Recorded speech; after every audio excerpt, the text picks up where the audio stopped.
ከዚህ በኋላ የትኛውንም ዘመናዊ መሳሪያ እንጠቀማለን ግቡ በሏቸው። ጄኔራሉ ጎጃም ላይ በፋኖ መሪዎች ላይ ዝተዋል።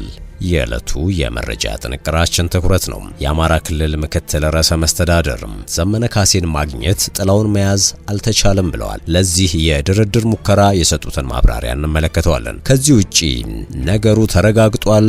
ጅቡቲ ወደቡን ለግብጽ አሳልፋ ሰጥታለች። ለኢትዮጵያ ታስቦ የነበረው ወደብ የግብጽ እጅ ገብቷል።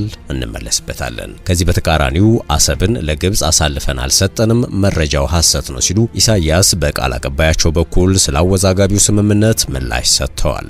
ጤና ይስጥልን። የሰዓቱ የመረጃ ጥንቅራችን ተጀምሯል። በመግቢያችን ላይ ያነሳናቸውን አበይት ጉዳዮችን ዝርዝር መረጃዎቻቸውን እንደሚከተለው እናጋራችሁ።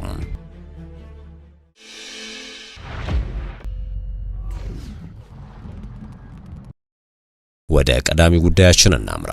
ከዚህ በኋላ የትኛውንም ዘመናዊ መሳሪያ እንጠቀማለን ግቡ በሏቸው።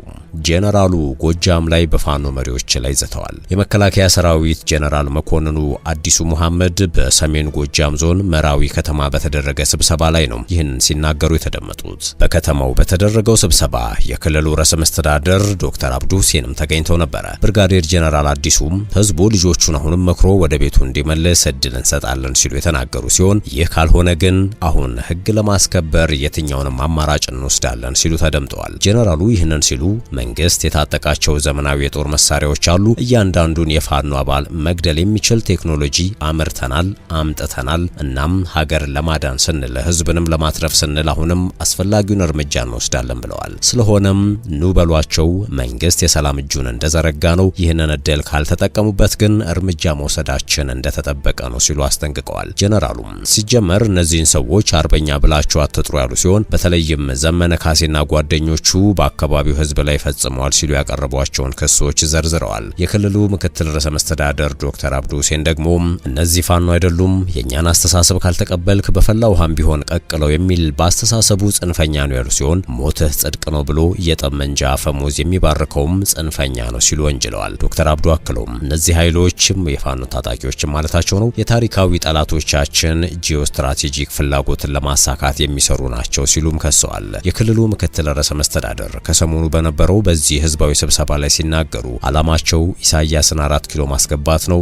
ይሄ ህልም ነው። 4 ኪሎ አይደርሱም። ዓላማቸው የታሪካዊ ጠላቶቻችን ተላላኪ መሆን ነው። የተሳካ ዓላማ ነው። ተላላኪ ሆነዋል ሲሉ ተደምጠዋል። የውጭ ኃይሎች ፋኖን መጠቀም የሚፈልጉት የኢትዮጵያን የህዳሴ ግድብን እንዳታጠናቅቅ ነበር። አሁን ደግሞ የባህር በር እንዳናገኝ ነው። ምክንያቱም ኢትዮጵያ በምስራቁ ይሁን በምዕራቡ የወደብ ባለቤት ከሆነች የኤርትራ ተፈላጊነት ያከትማል። ይህ እንዳይሳካ እኛን እዚሁ ይዘው ማቆየት ዓላማቸው ነው ብለዋል። አብዱ ሁሴን አክለውም በሺዎች የሚቆጠሩ ተዋጊዎች በሰላም ገብተዋል፣ ድርድርም ተጀምሯል። አፍሪካ ህብረትና ኢጋድ በተገኙበት አፋህድ ከተሰኘው ድርጅት ጋር ተደራድረናል፣ ዘመነ ካሴንም ደውለንለታል በማለት ያስቸገረን ነገር ቢኖር ዘመነ ካሴን ማግኘት ግን አልቻልንም። ዘመነን መያዝ አስቸጋሪ የሆነበት ምክንያት ደግሞ ፈሪ ስለሆነ ነው፣ ጥላውን አያምንም ሲሉ ተደምጠዋል። ውሎና አዳራቸው ሩጫ ነው። ወታደራቸው አየር ላይ ነው። ትልቁ አቅማቸው መንገድ ላይ ተደብቀው በመተንኮስ እኔን ሊገድሉ ይችላሉ፣ የኔ መገደል ግን እንኳን 4 ኪሎ ሜጫን አይቀሰቅስም ያሉ ሲሆን ምናልባት ሚስትና ልጆቼን ልጎዳ እችላለሁ፣ ከዚህ የዘለለ ውጤት ግን የለውም ሲሉ ተደምጠዋል።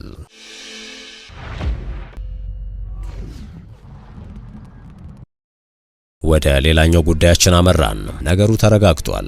ጅቡቲ ወደቡን ለግብጽ አሳልፋ ሰጥታለች። ለኢትዮጵያ ታስቦ የነበረው ወደብ የግብጽ እጅ ገብቷል። ጅቡቲ ከግብጽ ጋር ውል የጨረሰች ሲሆን ይህ ደግሞ የኢትዮጵያ ተደጋጋሚ የወደብ ልማት ጥያቄ ምላሽ እንዳያገኝ ምክንያት ሆኗል። ወደ ጅቡቲ የወረዱት የግብጽ ምክትል ጠቅላይ ሚኒስትር ሌተናንት ጄኔራል ከማል ኤልዋዚር እንደተጠበቀው ለወደብ ልማት ስምምነት አስረዋል። ሁለቱ ሀገራት በ3 ጉዳይ ላይ ስምምነት ማድረጋቸውን የታወቀው ከስምምነቱ መካከል የግብጽ ኤልስዋዴ ኤሌክትሪክ በዶራሌ የኮንቴነር ወደብ 23 ሜጋዋት የሚያመነጭ የፀሐይ ኃይል መሰረተ ልማት መገንባትን የሚያስችል እንዲሁም የግብጽ ጭነቶችን ማስተናገጃ 10 ሄክታር መሬት በጅቡቲ ዓለም አቀፍ ነፃ ንግድ ቀጠና መስጠትን ያካትታል። በተጨማሪም በጅቡቲ ግሬት ሆርን ኢንቨስትመንት ሆልዲንግ እና በግብጹ የመንግስት ኩባንያ ሆልዲንግ ካምፓኒ ፎር ማሪታይም ኤንድ የብስ ትራንስፖርት መካከል የተደረገ የመግባቢያ ሰነድ ስምምነቱም የተካተተበት ነው። በስምምነቱ መሰረት 5 ሚሊዮን ኮንቴነር ማስተናገድ የሚችል አዲስ የኮንቴነር ወደብ ለመገንባት በመርህ ደረጃ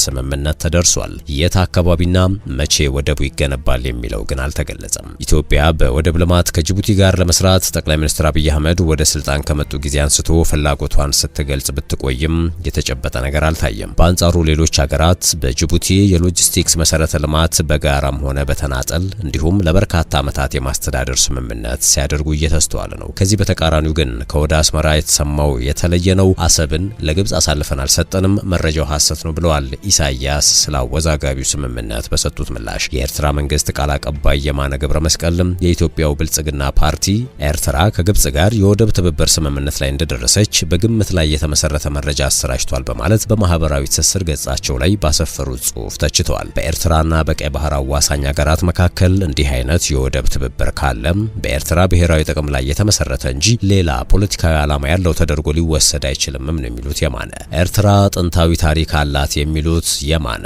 ኢትዮጵያ ወደ ቀይ ባህር የደረሰችው ኤርትራ በ1950ዎቹ በፌዴሬሽን ከኢትዮጵያ ጋር የተዋሃደች ጊዜ ብቻ ነው ያሉ ሲሆን ኢትዮጵያ የራሷ የባህር በር ባለቤት ለመሆን አንዳችም ህጋዊ፣ ታሪካዊ፣ የደህንነትና የንግድ አመክንዮ የላትም በማለት የመንግስታቸውን አቋም በድጋሚ ገልጸዋል። የማነ የአልጀርሱ ስምምነት 25ኛ ዓመት በቅርቡ በታሰበበት ወቅት ተመድ፣ አውሮፓ ህብረትና በርካታ ሀገራት ያወጧቸው መግለጫዎች የሀገራትን የግዛት አንድነትና ሉዓላዊነትን ያረጋገጡ ናቸው ብለዋል።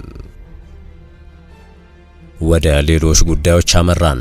ጄኔራል ይመር መኮንን በየትኛው መልክዓ ምድር ግዳጁን ሊወጣ የሚችል ዘመኑን የዋጀ ሰራዊት ገንብተናል ብለዋል። የኢፌዴሪ መከላከያ ሰራዊት የትምህርትና ስልጠና ዋና መምሪያ ኃላፊ ጄኔራል ይመር መኮንን በየትኛው መልክዓ ምድር ግዳጁን ሊወጣ የሚችል በስልጠናና በትጥቅ ዘመኑን የዋጀ ሰራዊት መገንባት ተችሏል ብለዋል። በኢፌዴሪ መከላከያ ሰራዊት የሰሜን ምስራቅ እዝ በቡርቃ ማሰልጠኛ ማዕከል ከ4 ወራት በፊት በመሰረታዊ ውትድርና ተመርቀው ወደ እዙ የተመደቡ መሰረታዊ ወታደሮችን ከነባሩ ጦር ጋር የሚያዋህድ ስልጠና ሲከታተሉ የቆዩ የሰራዊት አባላትን አስመርቋል። በምረቃ መርሃ ግብሩ ላይ ተገኝተው መልእክት ያስተላለፉት የትምህርትና ስልጠና ዋና መምሪያ ኃላፊ ጄኔራል ይመር መኮንን የአስተሳሰብ ጥራት፣ ዕውቀትና ስልትን መሰረት ያደረጉ ተከታታይነት ያላቸው ስልጠናዎችን በመስጠት ሰራዊቱን በስነ ልቦናና በአቋም ብቁ ማድረግ ተችሏል ብለዋል። የሰሜን ምስራቅ እዝ ዋና አዛዥ ሌተናንት ጄኔራል አሰፋ ቸኮል በበኩላቸው ሰራዊቱ ከህዝቡ የተረከበውን የኢትዮጵያ ሉዓላዊነት የመጠበቅ አደራ ለማሳካት ከምንጊዜውም ይልቅ በመትጋት ላይ ይገኛል ነው ያሉት። የሰሜን ምስራቅ እዝ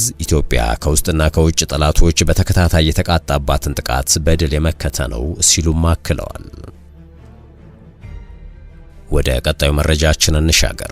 ግዙፉ ኩባንያ ሰራተኞች በገፍ እየለቀቁበት ነው ተብሏል። በኢትዮጵያ ውስጥ ብቅ ካሉ የግል ፋይናንስ ተቋማት አንዱ የሆነው ሲዳማ ባንክ አክሲዮን ማህበር በሀገሪቱ እየጨመረ የመጣው የኑሮ ውድነት የሰራተኞችን ትክክለኛ የደሞዝ አቅም እያዳከመውና ባለሙያዎችን የተሻለ ፍለጋ ወደሚያገኙባቸው እድሎች እንዲሸሹ እያደረጉ መሆኑን አስታውቋል። ባንኩም በኢንዱስትሪው ውስጥ ዝቅተኛ ክፍያ ከሚከፍሉ ተቋማት ተርታ በመመደቡ ነባር ሰራተኞች የተሻለ ክፍያ ፍለጋ ስራቸውን እንዲለቁና ክፍት የሥራ ቦታዎችን በብቁ የሰው ኃይል ለመተካት አዳጋች እንዳደረገው አስታውቋል። ካፒታል ከተቋሙ አገኘሁት ባለው መረጃ የማክሮ ኢኮኖሚ ጫናዎችና በሀገር ውስጥ የባንክ ኢንዱስትሪዎች ውስጥ ያለው ዝቅተኛ የጥቅማ ጥቅም ደረጃ ለሰራተኞች መልቀቅ ዋነኛ ምክንያቶች ሆነዋል። ባንኩ በአሁኑ ወቅት በደሞዝና በጥቅማ ጥቅም ረገድ በዝቅተኛ ደረጃ ላይ ይገኛል የተባለ ሲሆን በክፍያ መጠኑና በዋጋ ግሽበት ጫና መካከል ያለው ልዩነት እየሰፋ መምጣቱ ተመላክቷል። የባንኩ የዳይሬክተሮች ቦርድ ሰብሳቢ አቶ አብርሃም ማርሻሎ ሲናገሩ ሰራተኞቻችን በዋናነት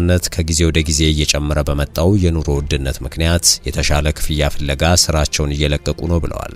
ማኔጅመንቱ ይህንን ከፍተኛ የሰራተኞች ፍሰትን ለባንኩ መስፋፋትና አገልግሎት አሰጣጥ ግቦች ከባድ ፈተና ሲል ገልጾታል። ባለፈው የበጀት ዓመት ባንኩም 226 አዳዲስ ሰራተኞችን ለመቅጠር አቅዶ የነበረ ቢሆንም የተቀጠሩት 186 ወይም 82.3% ብቻ ናቸው። እስከ ሰኔ 30 2017 ዓ.ም ድረስ ባንኩ በአጠቃላይ 843 ሰራተኞች የነበሩት ሲሆን ከነዚህም ውስጥ 25 በመቶ ሴቶች ናቸው። ይህንን የሰራተኞች ፍሰትን ለመክታት የባንኩ የዳይሬክተሮች ቦርድ የደሞዝና ጥቅማ ጥቅም ስርዓቱን በአዲስ መልክ እንዲቀረጽ በገለልተኛ አካል እያስጠና መሆኑን ገልጿል። አዲሱ የጥቅማ ጥቅም መዋቅር በሚቀጥለው የበጀት ዓመት ተግባራዊ የሚደረግ ሲሆን ይህም የሰራተኞችን ተነሳሽነት ይጨምራል ተብሎ ይጠበቃል።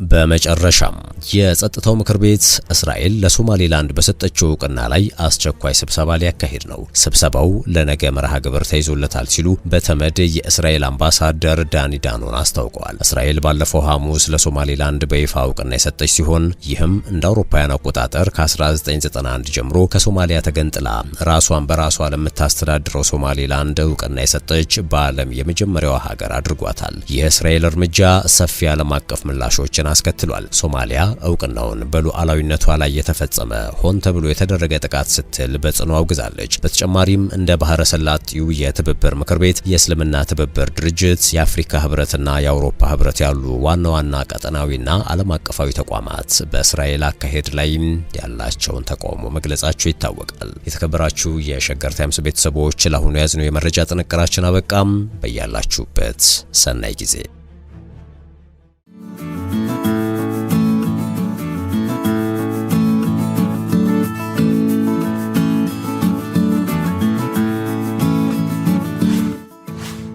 ሸገር ታይምስ ሚዲያን ሰብስክራይብ በማድረግና ደወሉን በመጫን ይከተሉን።